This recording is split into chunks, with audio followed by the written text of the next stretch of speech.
India आप तक समाचार, कड़वा लेकिन सच।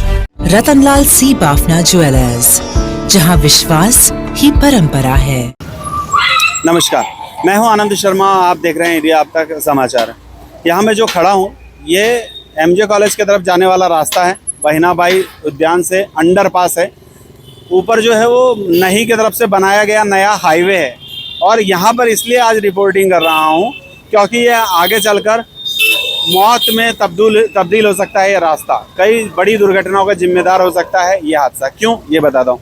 आप देख रहे होंगे ये पीपल का पेड़ है एक यहाँ पर, और आप सभी जानते हैं कि पीपल का जो पेड़ होता है वो ऐसी जगह पर अगर लग जाए और कोई ध्यान नहीं दिया जाए तो ये धीरे धीरे विकराल रूप धारण लेगा। इसकी जड़ें जो है वो ज़मीन में बहुत गहराई तक चली जाती है। अच्छी जगह को नेस्तो नाबूद करने की ताकत इस पीपल के पेड़ में होती है। अब बात यह है कि यहाँ पे जितने भी अंडरपास बनाए गए हैं, एक यहाँ पे है, एक आगे चल के खोटे नगर के पास में है, शिव कॉलोनी के आगे है, इन सब जगहों पर जहाँ पर ये अंडरपास बनाए गए हैं सभी जगह इस तरह से पीपल के पेड़ जो हैं वो आ रहे हैं। नाही ने रास्ते कितने अच्छे बनाए हैं ये तो आप जलगांव के लोगों को बहुत ही अनुभव आ चुका होगा। MIDC अजंता चौक जो है वहाँ से लेकर आगे खोटे नगर तक का जहाँ तक रास्ता दिखता है आपको, ओवरब्रिज है, अंडरपास है, यहाँ पर गड्ढे ही गड्ढे हैं। मरम्मत करने के नाम पे लाखों रुपए ऐंठे जा रहे हैं। झंडू जो है उस पर जुर्माना हो चुका है लेकिन उसकी भी सेटलमेंट कर दी गई है, ऐसा पता चल रहा है। तो आखिरकार लोगों की जान के बदले में कब तक सेटलमेंट करते रहेंगे आप लोग?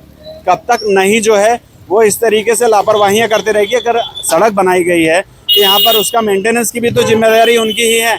और दूसरी बात ऐसी है कि खुद कई बार जिलाधिकारी बोल चुके हैं कि ये नाही वाले ढीठ हैं, बिल्कुल बात नहीं सुनते हैं। तो जिलाधिकारी महोदय अगर आपकी बात नहीं सुन रहे हैं, जिले का मालिक है उसकी बात अगर वो नहीं सुन रहा होगा तो ऐसे व्यक्ति पर तो दंड करने का अधिकार आप ही को है, और दंड करने का नहीं, दंड वसूलने का भी अधिकार है। लेकिन जल्दी कीजिए, जब तक आप जलगांव में है तब तक दंड भी कीजिए, वसूल भी कीजिए और जलगांव की इन सड़कों की मरम्मत भी करवा दीजिए झंडू से। सिर्फ झंडू जैसे काम नहीं, झंडू जैसा जो खुशबू है फूल की उस तरीके से महकना चाहिए रास्ता। लेकिन पूरे रास्ते की ऐसी तैसी हो सकी है। गलत शब्दों का प्रयोग नहीं करूँगा मैं, लेकिन आप लोग समझ सकते हैं कि बिल्कुल भी ख़राब हो चुका है ये रास्ता।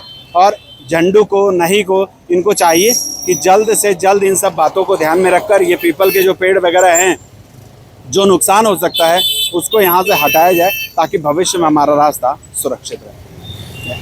बारिश में सिर्फ भीगिए मत, छूट में भी नहाइए।